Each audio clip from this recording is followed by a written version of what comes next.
Welcome to A Mason's Work, the podcast where we review Masonic symbols and illustrate how they can be used to solve problems in everyday life.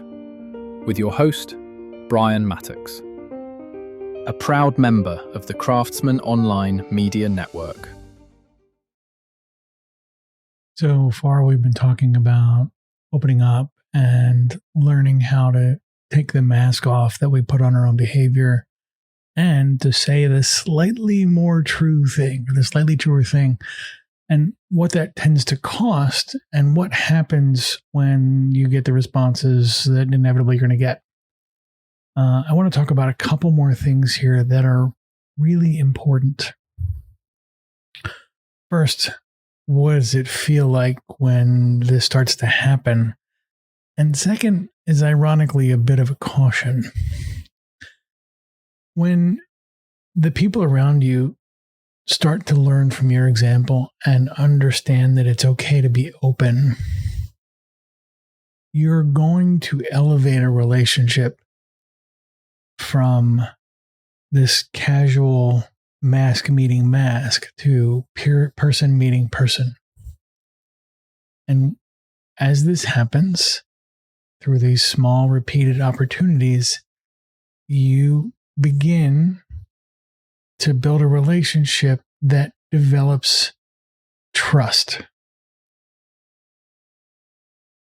Most of the time that happens.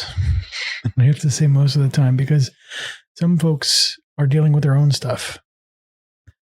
And sometimes you're dealing with your own stuff. Some stuff, particularly the hard stuff, hurts a lot to surface, and that's okay. When you know what's going to happen and people start to reciprocate and that relationship gets simultaneously heavier and easier at the same time, the silences and the breaks you have will stop being awkward and they'll start being comfortable. There will start to be spaces in the conversation that neither you nor the other person feel like they need to fill with stuff. A sense that you're actually with the person in the room rather than just near them. You're building this mutuality and this shared experience of being known and knowing. It's not the same as an agreement or similarity or even just friendship, although it often produces some of those things. It's specifically the experience of having let someone else see something real in you and you seeing something real in them. Finding that the relationship survived both of you being real, which feels threatening sometimes, and it gets stronger. That is the opposite of the loneliness we talked about at the start of the week. That loneliness that lives in a crowded room where you feel like you're moving through the world instead of living in it, being surrounded by people who don't know you. That mutuality closes that gap kind of from all sides simultaneously. And as you're starting to live your authentic self, you'll find that your relationships start to take on an ease. That doesn't mean you don't have difficult conversations, difficult interactions, but you don't have to put the mask on anymore. And when you don't have to put the mask on anymore, you have more energy. And we talked about what it's like when that happens. You have friends like this now where you don't have to put it on for, and it feels like you could talk all night. And it feels like the things you do, all of the quality moments that you have, you don't have that weight. As we work through this, as we work to get there, you have to understand as well, and here's the caution, other people are going to want to be vulnerable too. When you become vulnerable with someone else, they're going to want to be vulnerable back. And your reaction can't be adversarial, or you're not going to get more vulnerability. And adversarial looks like a lot of things, right? It looks like judgment. It looks like guidance and advice. I can't tell you the number of times I got that one wrong. It looks like helping where help isn't the answer. When you can't allow them their truth, in whatever way it is, you can't expect other people to allow yours. And this rebuilds the walls. So when you find somebody says something that you don't know how to deal with, it's okay to say, I heard what you just said. I'm going to need a minute to figure out what that means. I don't understand it, or I don't understand how I feel about what you just said. And I don't want you to take that as anything other than I don't understand how to feel about what you just said. As you work through this, as you work through these kinds of conversations, you're going to have to understand that your responses here are not permission to be scorched earth. Saying your truth doesn't mean no one else gets to have theirs.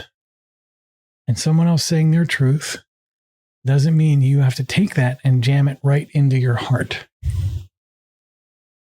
I know that this sounds like you couldn't possibly do this, like nobody does this. I will tell you, I have lived this way for a long time. Every whiff of criticism I gained, I took it out of the air of the conversation and directed it straight to my own heart. Every opportunity for rejection, I found reasons to make it my fault. As you start working through this, you have to work on both sides of that skill. If you don't, you'll find that your need to be vulnerable is another way that you use perhaps to bully other people. So be careful. Or worse, you use any feedback you get from anyone and turn it into a flail you use to beat yourself with. I recognize that a lot of this may not apply to you, and that's okay. But for the one person out there that was like me, that hears this, you've got to be able to kind of work through this in a way that doesn't, ironically, always demand the worst responses out of you and the best responses out of everyone else. As you work through it, we'll talk more about this tomorrow. We'll talk about what it really feels like when it's all said and done, and you've got a relationship that you can stand the test of time. You'll begin to see why it's really important for you to be able to talk about even your own processing at that level of vulnerability, so that you can, again, strengthen those relationships to the point that they will be effectively bulletproof. We'll get there. See you tomorrow. The views represented in this podcast are those of the speaker alone and are not representative of any grand or subordinate lodge.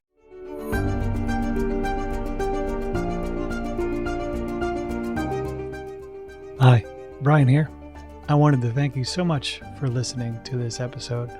If you have any suggestions or guidance for further episodes you'd like to see or hear, whatever the case may be, please don't hesitate to reach out to me at amasonswork.com, and we will try and incorporate your suggestions into a future recording. Thanks.